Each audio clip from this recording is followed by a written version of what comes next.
Howdy, Slim. Long time no see. Where you been, anyway? Howdy, Miss Katie. Why, I've been out prospecting for gold. How'd you do? Well, I got some good news and some bad news. How about the bad news first? Well, first I got snake bite, frostbite, lost, and broke. And the good news? When I got back to town, I discovered QLT at McDonald's. QLT? What does that stand for? Why, it's McDonald's quality hamburger with lettuce and tomato. It's the tallest, juiciest, Texas-sized, 100% beef hamburger I ever wrapped a lip around. Heaped high with farm fresh lettuce and tomato and all the trimmings. Oh, tell me more. Well, unlike other people's skinny little old lettuce and tomato hamburgers, QLT is heavy on the beef and light on the bun. I think I'm in love. I think I'm leaving. It's time to discover another QLT at McDonald's. The CBS Radio Mystery Theater presents...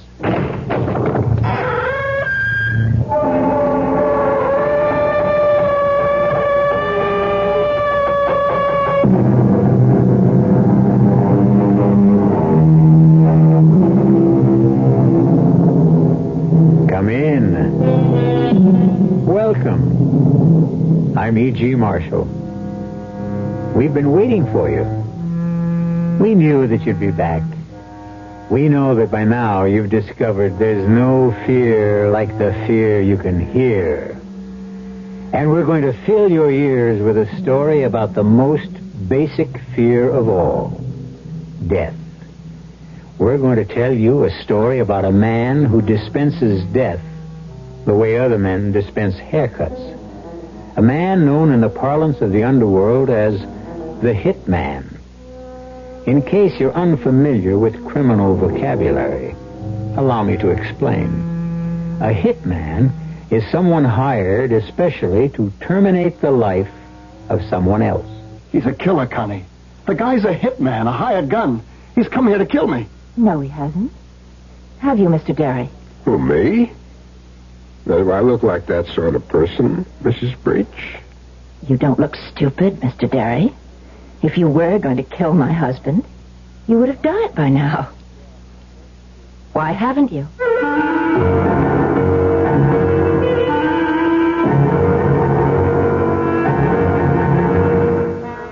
Our mystery drama, The Hitman, was written especially for the Mystery Theater by Henry Slessor and stars Mike Kellen. It is sponsored in part by Sign-Off, the sinus medicines, and new sugar-free Diet 7-Up. I'll be back shortly with Act 1. Just when you think you've packed away your sinus miseries along with your winter coat, along comes summer sinus. My face hurts. My head aches. How could it be my sinus? It's summer. Even a change in the weather or air pollution can make your sinus flare up. So can pollen. Your allergy can trigger sinus. When it happens, what can I take for it? Take Sign-Off tablets. They help relieve throbbing sinus pain and help drain clogged sinus cavities. The miseries of summer sinus. Sign-Off can do all that? Right. Sign-Off tablets give you a full dose of pure aspirin for pain, plus a decongestant to help drain clogged sinus cavities, plus an anti-allergy ingredient. Sign-Off tablets. The sinus medicine in the bright red box. For summer sinus miseries, get Sign-Off. Signoff. Take only as directed. Sign-Off. I'll remember that. I was having dinner in Old Town Village last week, and as we were leaving, we noticed that the waterbed store was open. Well, we went in. You know, I'd never really looked at waterbeds because I always thought they were for the kids, and if I ever got on one, I'd probably get seasick. But it was different. The salesman there got us to lie down on a bed and told us why we'd sleep better on a hydro-rest waterbed system. He also took the time to tell us about frame construction, mattress durability, and the safety features incorporated into each of their systems. We got home and read the literature and decided that a hydro-rest system makes good sense. We're going to buy a waterbed from Dallas's oldest and largest waterbed company, Waterbed Systems International. They have 3 locations, 3323 Oaklawn, Old Town Village, and a brand new store in Town East Mall. I tried Hydro-Rest. I was impressed.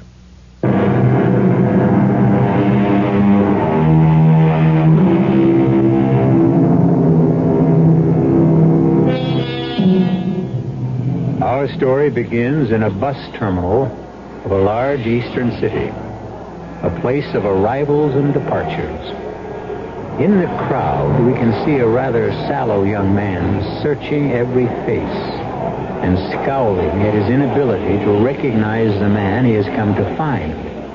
But then, he doesn't know what Jim Derry looks like. Jim Derry tries not to make himself too visible a person. Mr. Derry has a very good reason. But now the young man spots someone pulling on a pair of light-colored gloves, and he recognizes the signal, if not the man. Warm day for gloves, ain't it, mister? I got cold hands. Jim Derry? Yes? I'm Earl. What took you so long? Arnie said you'd be on the 2 o'clock bus. I've been hanging around this crummy terminal for an hour. A gypsy told me never to take a 2 o'clock bus. They didn't tell me you were a comedian. What did they tell you about me, Earl? Come on. Arnie's waiting.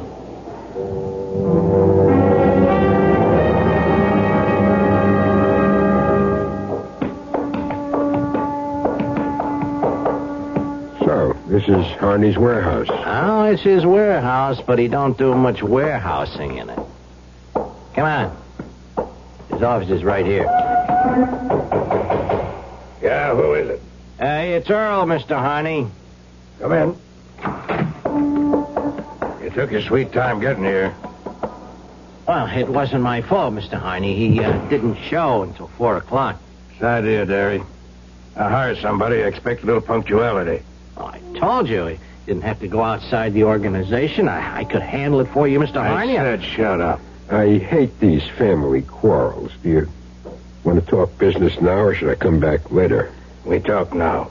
Good. Then give the kid a quarter and send him to the movies. Beat it, Earl. Yeah, okay.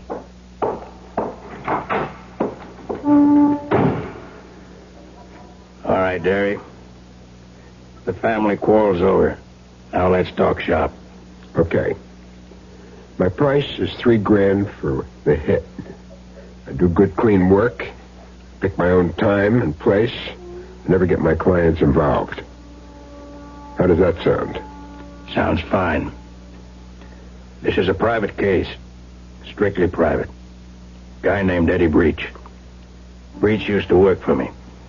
Covered the best slice of territory in the city. His receipts were like $5,000 a week. Only they started to drop, understand?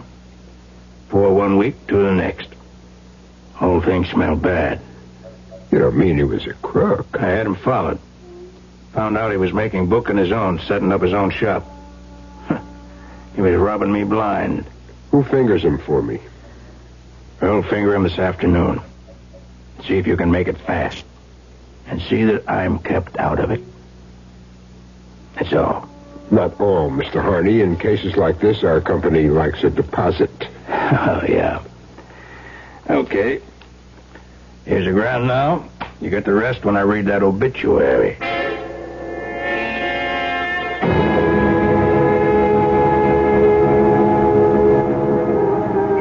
It's almost 6 o'clock. We've been staring at that apartment house for half an hour. Now you know how I felt, Derry, waiting in that bus station. I thought you said Breach should be home by now. Oh, he'll be here. I've been clocking him 3 Fridays in a row. He takes his wife to see the doctor every Friday afternoon, and they get back around now. You didn't tell me he was married. What difference does that make? I just hope he's insured. I like making rich widows. Hey, there's his car. Hand me those binoculars. Don't forget to get a look at his wife. She's worth seeing, even if she is crippled. What? Look for yourself. A wheelchair. He's taking a wheelchair out of the back. She's got a nice pair of legs. Only they don't move. Paralyzed? That's right. Well, did you get a good look at him? Yes, I got a good look. Let's go.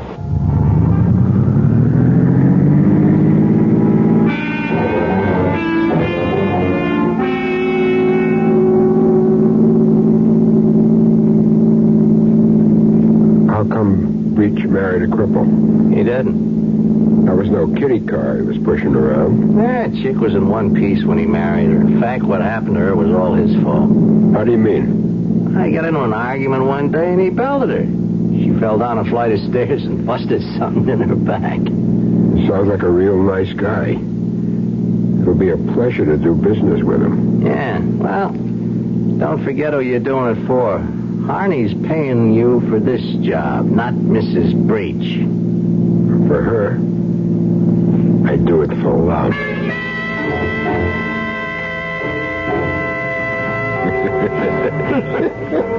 Good afternoon, mister.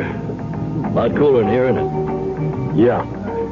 It's a refrigerator. What are you having? Making a beer. Right. I just hit this town yesterday. Still haven't found out where the action is. So? A friend of mine told me I might do myself some good here. You know anything about that? Well, depends upon what kind of action you want. I'm flexible. For instance, I wouldn't mind doing business with a horse or two. I'm a bartender, not a bookie. This friend of mine, he told me a guy hangs around here named Breach. Eddie Breach? That's him. He said Breach might be the firm to do business with. You know him? Yeah, I know Mr. Breach. He's a nice guy. Comes in here sometimes with his wife. His wife? In here? Well, why not? I run a family place here. What's Mrs. Breach like? That woman is really something. She's a cripple, you know, in a wheelchair. But she never beefs about it. Best looking chick you ever saw, and she keeps right on smiling. Wheelchair and everything. That's tough, all right. Wheelchair. It's like a stretching prism. Oh, she's lucky having a husband like Mr. Breach. He's real good to her. Buys her anything she wants. Takes her to the doctor every week. The way I heard it, Breach is the one who put her in the wheelchair. Well, I wouldn't know about that, but he treats her like a queen, I can tell you that. I mean, cripple or not, that is my idea of a happy marriage. Hey, you didn't touch your beer.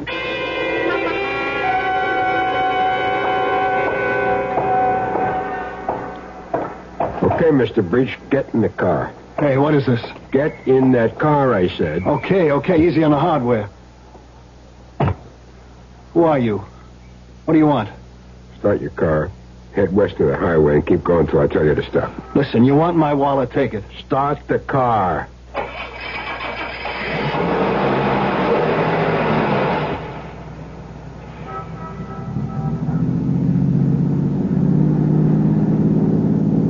You don't work for Joe Harney, do you? Keep driving. I asked you a question. I work for myself. Look, if Harney did send you, let's talk about it. I'll pay you twice what he's giving you. Just tell me how much. How do you know Harney wants you dead? Maybe it was your wife. Harney's not the only one who hates your guts. Connie? You're crazy. So that's a name, huh? Connie? She wouldn't do anything like that. She needs me. Needs you for what? Belt her again? Who told you about that? You must have been a pretty brave boy. Slugging a woman. That took guts. I'm trying to make it up to her. For Pete's sake, will you give me a chance to make it up to her? That's why I need that money. That's the only reason. So you did cheat Harney. You admit it? I'd cheat my grandmother if it helped Connie. Keep your eyes on the road, Eddie.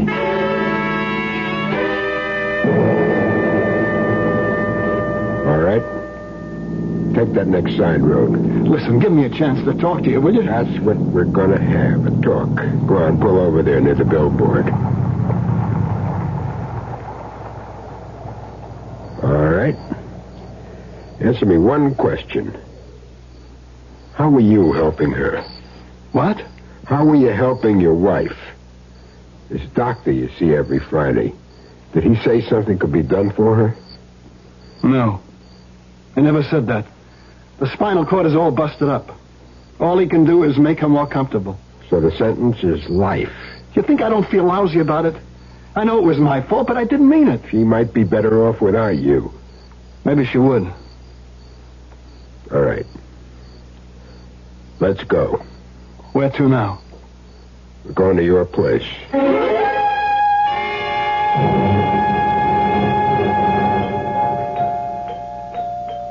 Eddie? Yeah, honey, it's me. Oh, you didn't tell me you were bringing anyone here. I decided not to go downtown. I ran into a friend of mine, and we got to talking. My name is Derry, Mrs. Breach. Jim Derry. I'm sorry to bust in on you like this. Oh, but I'm glad you did. Really. I love to see Eddie's friends. We don't do very much entertaining. You got a nice apartment, Mrs. Breach. Oh, thank you. I keep it uncluttered so I can scoot around easily in this wheelchair. My track record is 1 minute, 3 seconds from the living room to the bedroom to the kitchen. That's quite a record. Now let me get you a drink. Eddie says I'm the best rolling bartender in town. Watch me. Don't bother, Mrs. Breach. I don't drink. Not on the job, right? Oh, please, let me get you something. You see, I'm grateful to you, Mr. Derry. I was looking forward to a lonely evening when you came along. My husband usually works very late. Honey, you look a little tired. Did you take your pills yet? Oh, I'm fine, Eddie. Stop worrying about me. Please sit down, Mr. Derry. It's such a pleasure to talk to one of Eddie's friends. Now, let's cut this out. He's no friend of mine. I never saw him before in my life. What? Tell her who you work for, Derry. All right. At the moment, I work for a man named Joe Harney. Harney? That's right. And what do you want from us? I want us to sit down and have a talk. I'm already sitting down, Mr. Derry. Joe Harney isn't pleased with your husband, Mrs. Breach. He thinks he cheated him. Cheated him out of a lot of money. Well, I'm sure that's not true. I didn't cheat him. I just wanted the business for myself. I got a right to go into business for myself. Yes, I know. It's called free enterprise. But just the same, Mr. Harney is very angry. He's not just angry, he's afraid. He's worried that if Eddie gets away with this, he'll set a bad precedent. So he only knows one remedy for the situation. And tonight, this could have been it. A gun. Please. Put that away. He's a killer, Connie. The guy's a hitman, a hired gun. He's come here to kill me. No, he hasn't. Have you, Mr. Derry? Me? Now, do I look like that sort of person, Mrs. Breach? Well, you don't look stupid, Mr. Derry. If you were going to kill my husband, you'd have done it by now. Why haven't you? I'll tell you why. Because he wants a deal. He wants me to pay him more than Harney's paying. Oh, be quiet, Eddie. Your husband isn't thinking straight, Mrs. Breach. It isn't that easy. You think that Harney will be satisfied if I let him live? If I walk off this job, somebody else walks in. This isn't the only gun in the world. He's right, Eddie. Maybe the only way is to give him the money back. There's nothing to give back. You think money stands still in this business? Look, maybe if we left town, went to Mexico or someplace. Harney won't give up that easy. It means too much to him. Well, I'm not staying here. I'm getting out. I'm getting as far away as I can. Eddie. Both of us, Connie. I meant both of us. You expect me to run? In a wheelchair? Maybe Mr. Derry can tell us what to do. I can think of only one thing. Joe Harney wants a dead body. That's what we'll have to give him.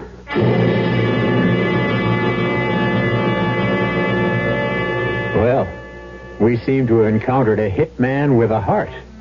At least a hitman with a soft spot for a beautiful, afflicted young woman. But Jim Derry can't fail his assignment either. If he doesn't collect the rest of the money, he may be collected himself. We'll find out what happens to this strange threesome when I return shortly with Act 2. At a time when a lot of folks are thinking of smaller cars, we'd like you to do something a little unusual. Consider a Buick. Seriously. You see, there's a whole new series of smaller Buicks out there that maybe you didn't know existed. Take, for example, the mid-sized Buick Century. It's a foot shorter and about 1,000 pounds lighter than many full-size cars. Yet it offers Buick's kind of attention to detail and comfort. And that's important, particularly if you're used to big cars. And something else. There's an even smaller Buick than Century, Apollo, the first six-cylinder Buick in years. But it has a quiet way of going about its business that's very unsmall car. If you're thinking of buying a new car, do something a little unusual. See your Buick dealer. He'll prove that a smaller size doesn't have to mean less comfort. One of the delights of backyard barbecuing is eating with your fingers. One of the disadvantages is having to swat bugs with the same fingers that hold juicy, drippy hamburgers. Hi, Frank Lieber here to tell you that's why True Value hardware stores have Raid House and Garden Bug Killer. So you can make sure that ketchup and mustard mess goes no further than your fingers. Raid kills bugs dead, but used as directed, it won't harm plants or shrubs or your pets or the food that you serve outdoors. True Value hardware dealers suggest you use it this way. About half an hour before you're ready to serve, spray Raid around your patio or picnic table. It kills bugs in the air and in the shrubbery where they hide. And Raid is just as effective indoors and safe. It won't oil stain furniture and draperies. The 13.5-ounce aerosol can of Raid House and Garden Bug Killer is just $1.29. Just one of the values you'll find at the True Value hardware store near your home.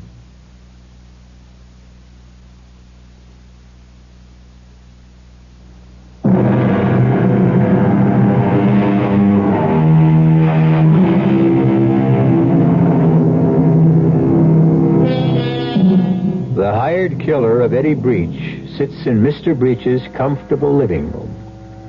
But the gun, which was supposed to have done the deed, rests on the coffee table. And Jim Derry paces the carpet and talks to the loving couple about death. It won't be easy, understand? But it's the only idea I got. The only thing that'll satisfy Joe Harney permanently. What do you mean about a dead body? I don't mean yours. I mean somebody else's. A body that could have been yours if the job had been done. A substitute? But how is that possible? There's a way.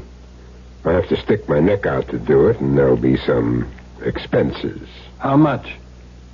I have to let you know. Meanwhile, get ready to move and move fast. Have your bags packed and keep them ready. Get yourself some standby reservations. Mexico, Rio, any place you want. Don't make them in your own name. Oh, and one other thing. Don't leave the apartment for any reason. But I gotta leave the apartment. I got business to do. Business? Isn't your life more important? You can't risk it. Arnie hired me to take care of you, but that doesn't mean one of his goons wouldn't try to beat me to it. There's a kid named Earl. Yeah, I know Earl. He's a punk. Just the kind of punk who might try shooting you in the back. Oh, do as he says, Eddie, please. I tell you, I gotta get out. I need cash if we're to beat it out of town. I have to make collections. Mr. Derry, wouldn't you help him? Maybe if he had a gun so he could protect himself, then... You could lend me yours, Derry. Just until we leave town. All right. Take it. I'll see what I can do. Okay. I'm leaving now. Just keep calm until you hear from me. I'll see you to the door. Mr. Derry, why are you doing this for Eddie? Because he's such a regular fella.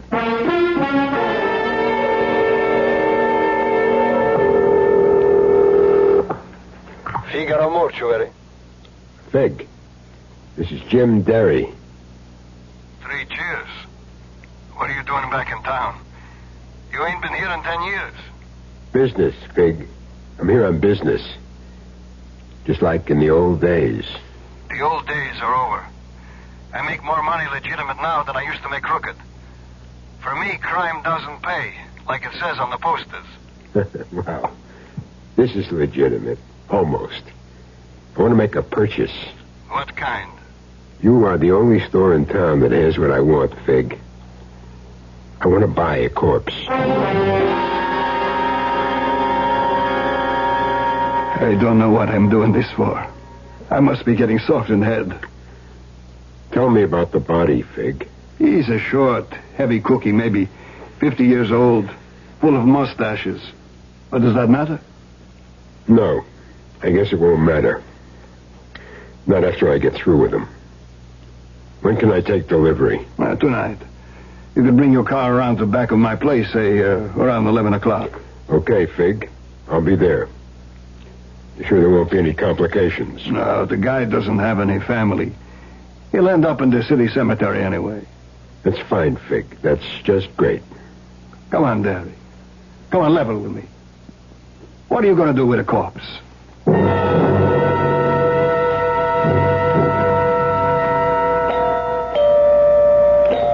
Who is it? It's Jim Derry. Eddie isn't here. He went out on business. Would you rather I came back later? Oh, no, of course not. Eddie should be home any moment. Come on in. He's been out raising money. It's wonderful how many people owe Eddie money. He's like a banker, really. You know what he tells his mother? What? He tells her he's an accountant. She's a sweet old lady. She knows the truth, but she never lets on. And do you know the truth about him? I never had any illusions about Eddie. Would you like a drink? Oh, sorry, forgot. You don't drink. I'll take a beer if you have one. Coming right up. Oh, maybe when we were first married, I had an illusion or two. It's easy when you're young, and you've got a nice straight spine. You're still young. Yes. Well, still that, I suppose. Oh, what do you know? No beer. It doesn't matter. Does he leave you alone a lot? Beg your pardon? That banker husband of yours? Oh, Eddie's a busy man. He doesn't have normal hours like other people. I don't suppose that you do either. We're talking about Eddie. You're curious about him, aren't you? Trying to make some moral judgment? To decide whether he's worth saving or not? I've already decided that, haven't I? Do you know about Eddie and me? About the accident? Yes. We were living in an old brownstone. Eddie was late. I was waiting for him at the top of the stairs with an argument all ready, and I said a lot of nasty things, and so did he, and he started to shake me, and I lost my balance. Well, how do they look? Your legs? You look fine. You'd never know they were dead, would you? You know something? I've got my own theory about you, Mr. Derry, about why you're helping us. You do? Mm-hmm. I've been a cripple for over a year, and I've become an expert on pity. I can spot pity half a mile away. You think that's my reason? That's everybody's reason. It's me, honey. Sorry. Hello, Derry. I just came to tell you that everything is set. What does everything mean? You are going to be a dead man by tomorrow morning. You can leave town as soon as you get on a plane. There's one leaving for Mexico City at 4 tomorrow afternoon. We got reservations. You better confirm them. What's going to cost me what you're doing? In cash, $1,000. $500 for me, $500 for a friend of mine. A couple of pieces of jewelry. And that car of yours. My car? You can't take my car. You won't need it in Mexico.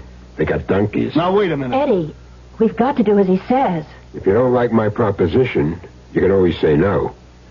Then you can take your chances with Harney. Okay. What else do you want? I'll need your wallet, your watch, any other jewelry you carry. That wedding ring, is it inscribed? Yes, I had it done. Let's have it. What's the idea of all this? Your car is going to be in an accident tonight, Eddie. It's going to catch on fire. There'll be a body in the car, burned beyond recognition. But everybody will know who it is, of course. It'll have your wallet, your watch, your keys, your wedding ring. But whose body? Don't worry. The guy will be dead to begin with. It's only what you might call a cremation ceremony. So Harney will think you did the job. He'll only believe it if you get out of town as fast as you can. When that body is discovered, you are dead. I don't want you around making a liar out of me. That's neat, Derry. Very neat. You still get paid that way, don't you? Eddie. Get me what I need, Eddie, the money and all the rest of the stuff. What about your gun? You want that back? Keep it as a souvenir. I never hold on to a piece after a job. And this job is just about over.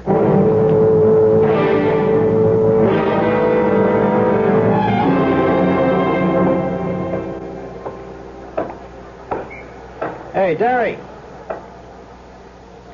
What do you want, Earl? Just want to give you a message. Mr. Harney isn't happy. Mr. Harney says he sort of expected some action by now. Tell him to read the contract again. I picked my own time and place. It says so in the small print. I thought you were supposed to be a pro. I would have had Eddie Breach stretched out and buried 2 days ago. I'm sure of it. And Harney's paying you $3,000? I would have done it for half the money. You would have done it for laughs, Earl. You know something? I ought to show him that he didn't need you. I ought to take care of Eddie myself. Harney wouldn't like that. He's liable to spank. So long, Earl. All right, Earl. Hold it. Right there. Hey, what do you guys want? I'm Lieutenant Gear, Police Department. What I want's very simple, Earl. I want you.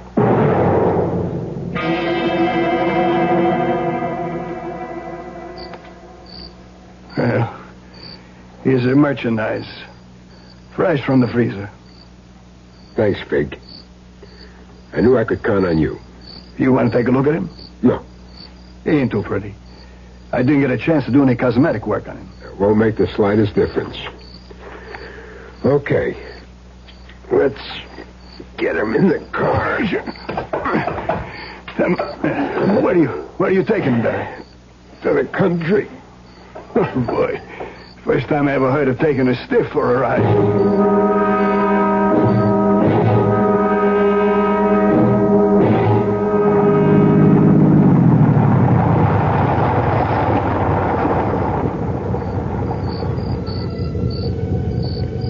Okay, Mr. Nobody. Time for the ceremony. First, you've got to get behind the wheel. I'll dump your wallet in the clear. Now, here's your pretty jewelry. That ring is a tight fit. Now, your keys, and that's about it. Except for that can of gasoline. There. That ought to be enough to make it hit the gas tank. Now all I need is a match.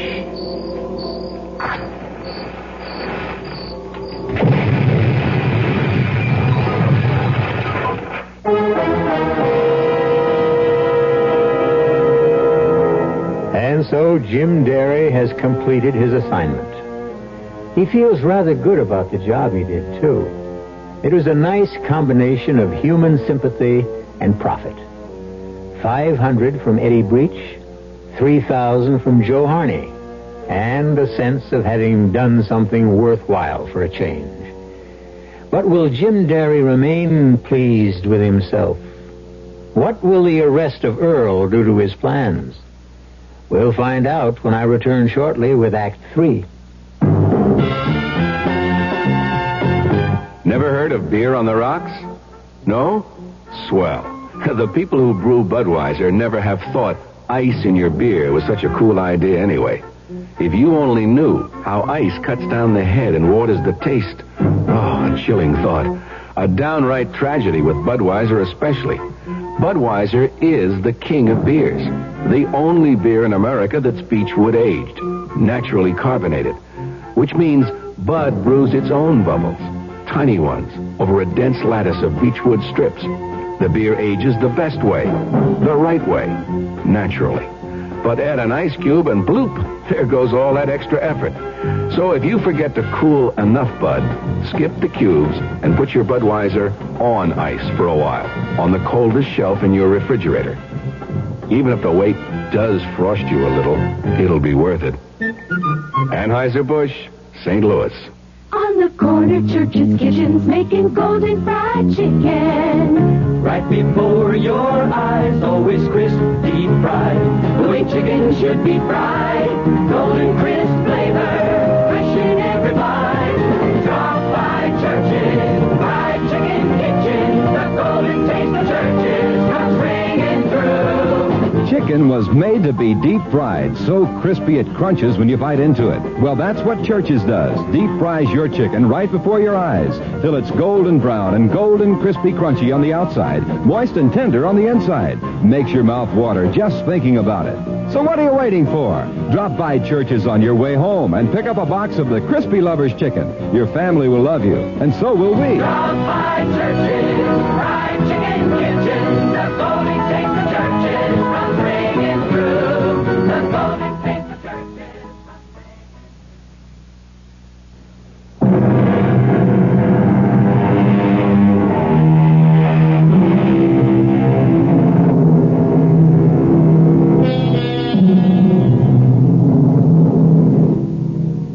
Only one thing remains for Jim Derry to do. He has to make one final call on the man who brought him to town in the first place. He has a good report for Joe Harney. And Joe Harney has $2,000 waiting for him. Yeah? Come in. Oh. So it's you. How are you, Mr. Harney? How do you think I am? Anything wrong? The cops picked up Earl on some old assault charge. That kid's more trouble than he's worth. I could have told you that. Well, at least there's one problem you won't have anymore. You mean breach? You won't be hearing from him again. Give me details. He's dead. That's a big detail. I want to know how. I got Breach to take me for a little ride in the country. When we stopped to look at the scenery, I slugged him. Then I gave his car a little gasoline bath. You burned him? You want to see what's left? Take a drive out on Route 7, make a right on Potter Valley Road. There's not much to see, though. What'd you do after that? I took a nice long walk. There's a motel about a mile and a half south. I spent the night there. Didn't even get a chance to shave. Huh? Sure it went all right? Nobody spotted you? Our work is guaranteed, Mr. Harney. Money back if not satisfied. And speaking of money... Yeah, I know. $2,000. And worth every penny of it.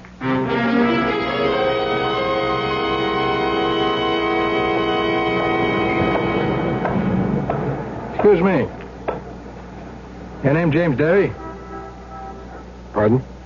I said your name James Derry. Yes, it is. Why? My name's Gear, Mr. Derry. Lieutenant Gear, Police Department. We got a warrant for your arrest. Me? You've got to be kidding. Step over here, Derry. Hey, wait a minute. Now, you know the routine, I'm sure. Hands flat against the wall. Whatever you say. Well, not armed, I see. Why would an innocent citizen be walking around with a gun? This wallet of yours is sure loaded. What was it? Payday? That's my traveling money. You must be a high-priced man, Derry. I sold a car for a guy. Second-hand sports job. That's the money he paid me for it. Yeah, sure. And I'll bet you got a copy of the bill of sale, don't you? Well, you give me a chance to get it, We'll talk about it at headquarters.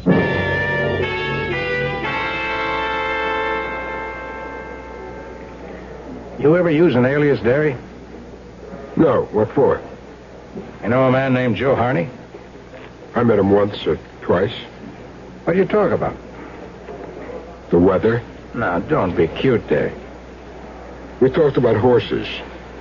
Mr. Harney likes horses a whole lot. Yeah, we know all about that. We also know that Joe Harney paid your way into town a little over a week ago.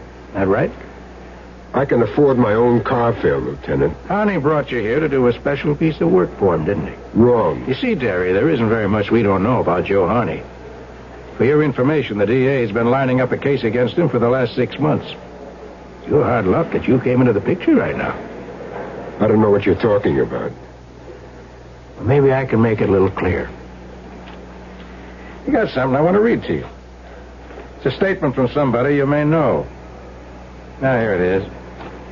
Listen carefully. This guy, Derry, arrived last Friday. He was brought in by Harney to cool a guy named Eddie Breach. Breach once worked for Harney, but then he got to taking bets on his own book. And that made Harney sore, so he decided to kill him. Derry's price for the job was $3,000. Derry was staying at a hotel called the Gracie. He didn't tell Harney how he planned to kill Breach. Well, how does that sound to you, Derry? Like a fairy tale. Is it true or not? That's junk.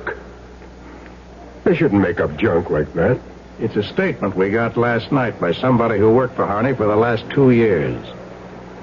You know who I'm talking about? No. Name's Earl Clifford. You picked him up on an old charge, one that could have sent him to the joint for a good 10 years. He's willing to turn state's evidence in the hope of getting a lighter rep. He probably will. I never heard of Earl Clifford. You can help yourself the same way, Derry. You can help by telling the truth. I am telling the truth. We want to know why you killed Eddie Breach. Lieutenant, have you got the time? What? What time is it? 4:30. 4:30, that's what I make it to. And how is the weather out? Still warm and sunny. Good flying weather, huh? All right, what's the joke, Derry? The joke is over. I'm ready to tell you what I know, just as soon as I get a cup of coffee.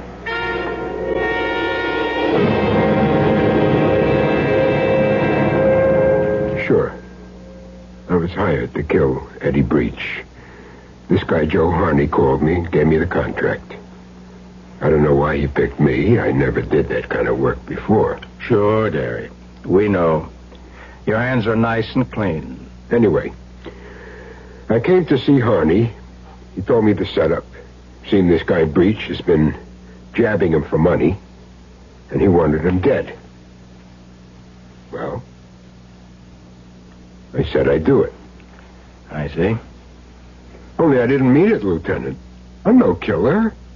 Like you said, I'm clean. No record, nothing. No convictions, no. You know what I did? I went straight to Breach. I told him the whole story. Him and his wife. She's a cripple, you see, in a wheelchair. I felt sorry for her.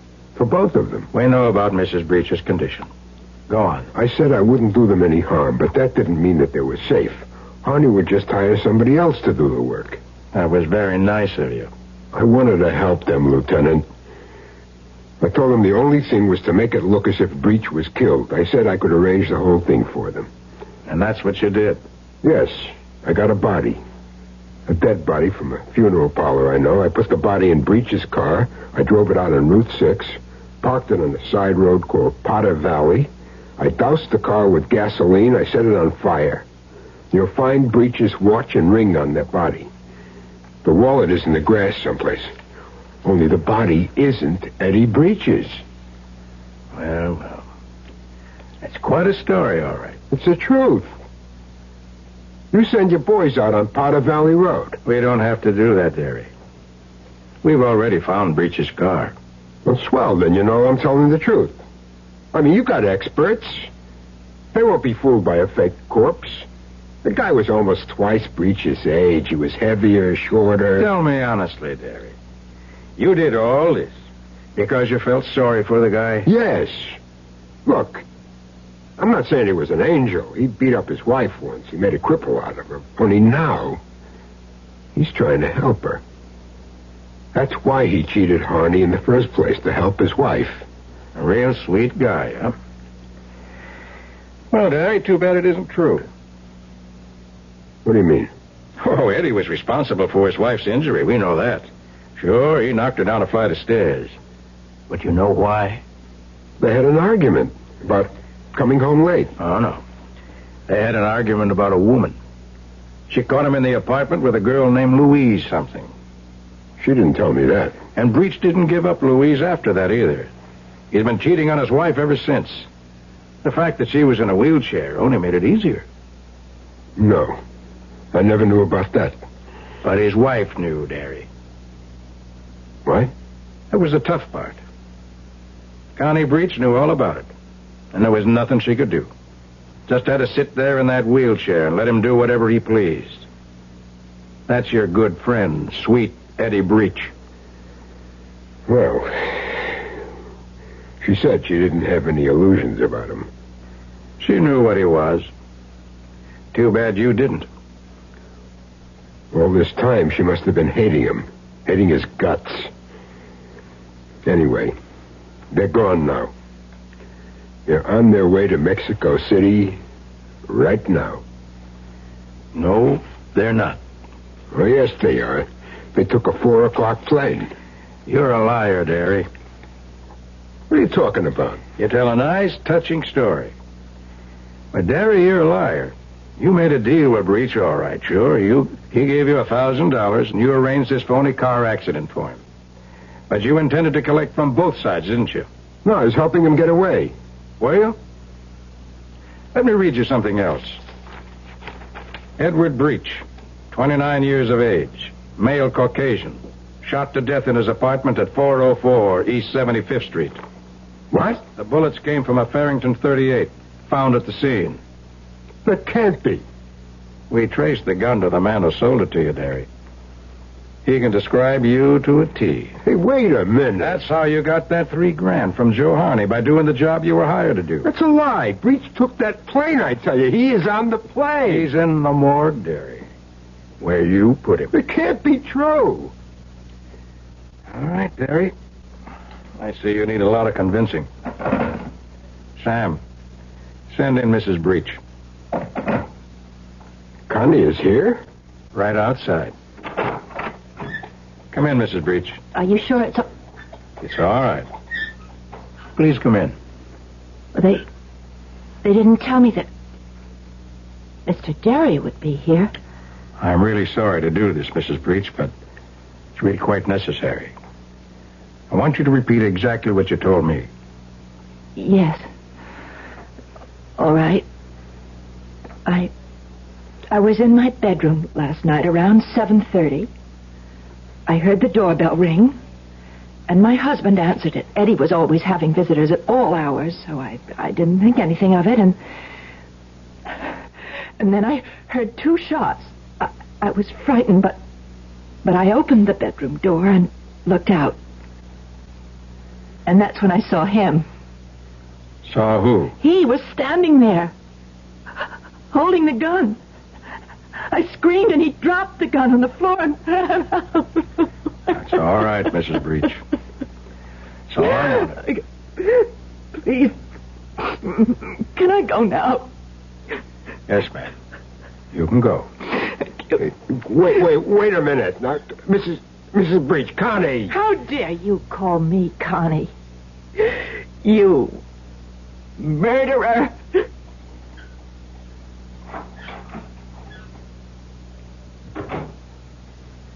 That was your mistake, Derry. You should have killed her, too. You were just too soft-hearted. Or maybe just forgetful, Lieutenant. About what? What they say about the female of the species.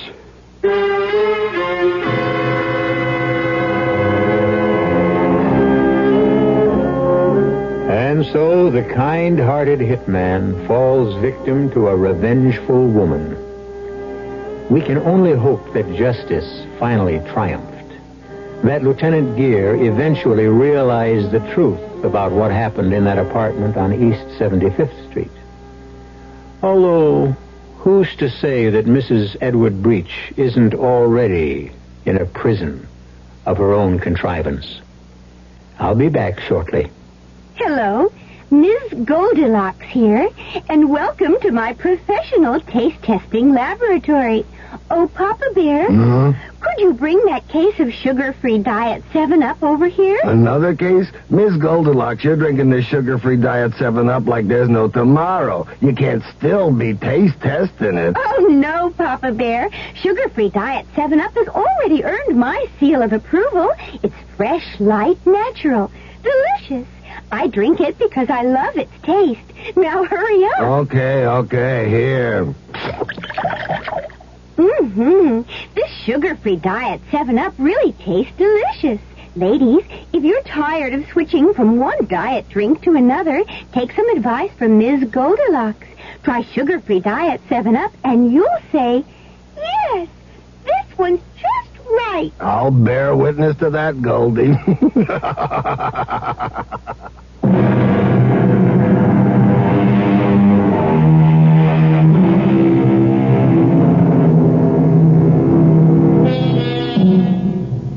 We hope you enjoyed this tale of the Radio Mystery Theater.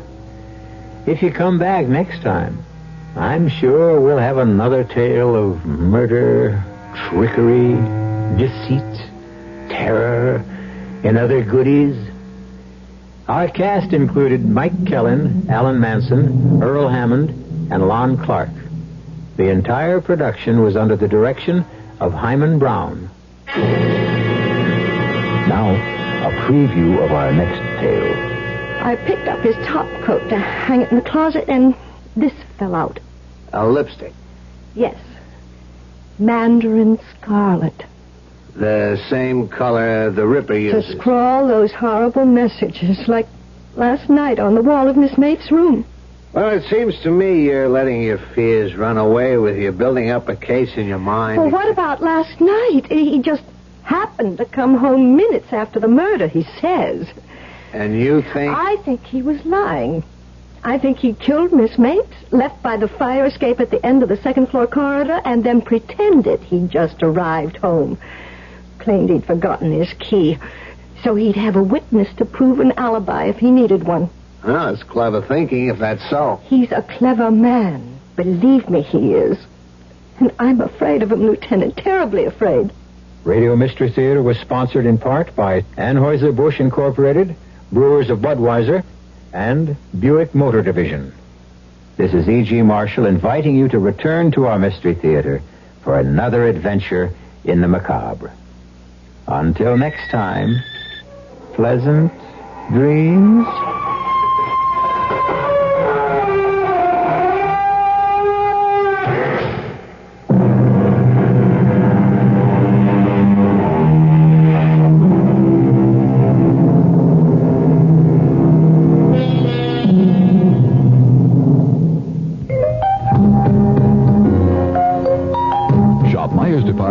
This weekend and take advantage of big savings during the After Inventory White Elephant Sale.